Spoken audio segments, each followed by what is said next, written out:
How do you evaluate a buyer's offer on your house to see if they can complete the sale? I'm Glen Nelson with Realty One Group West, and today we're going to be talking about how to evaluate an offer on your house and determine if the buyer can actually complete the sale. We've been seeing more escrows falling out, even in this market, due to the buyer being unable to complete the transaction. And the number one reason for that is that the financing can't be completed. But what causes that? The buyer may not have enough funds to cover the down payment and closing costs.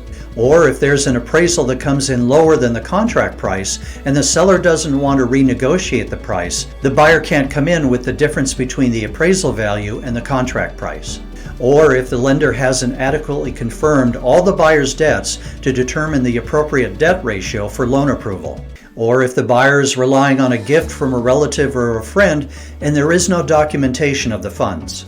These are just a few reasons that a buyer's offer needs to be evaluated with a fine-tooth comb before the parties enter into a contract and the seller can be sure that the buyer can complete the deal. It is much better to say no to a buyer who can't do the deal than it is to have to cancel escrow after the seller's home has been off the market for 1, 2, or more weeks. So how does a listing agent evaluate a buyer's offer? Number 1, confirm the proof of funds that the buyer has. Are the bank statements provided current or are they months old? Does the pre-approval letter match the type of funding the buyer identified in the offer? Number 2, what are the fund sources for the buyer? If the buyer is using funds from their 401k, is there already a loan against that account? If so, 401k monies cannot be used. Is there gift funds from a relative or a friend? Is there proof of funds from the donor, such as a current bank statement? Is there a gift letter from the donor that the funds are a gift and not to be paid back by the buyer? Number 3, determine what type of financing the buyer is using, whether it's conventional, FHA, or VA, since each type has their own requirements that must be met.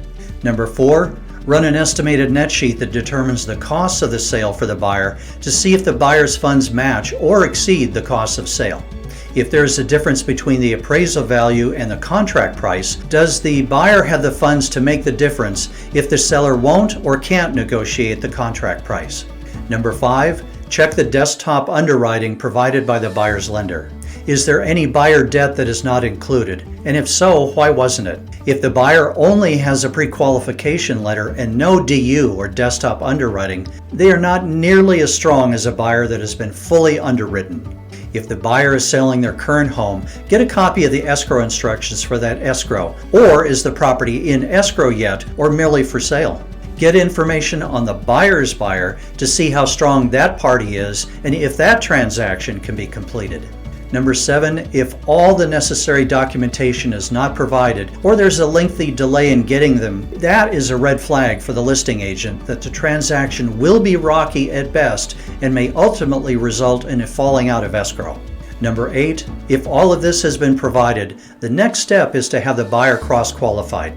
A cross-qualification is having the buyer's lender get in touch with a trusted lender partner of the listing agent to have a second set of eyes on all of the buyer's finances to double-check that the transaction can close. This can be done in a brief discussion between the two lenders. The goal of the buyer and buyer's agents is to be transparent in the buyer's finances so that the seller and listing agent can be confident that the escrow will run smoothly. This means the buyer is motivated to buy this home and the buyer's agent is a seasoned professional. Be sure to leave a comment or question below. And if you've been thinking about buying or selling real estate in this market, we would love to sit down with you and have a strategic planning session so that we can provide all the options to you so that you can navigate the challenges and opportunities that we are seeing every single day. Thank you for watching this video. And if you want to see more videos like this, be sure to subscribe and hit the like button. And we'll see you next time.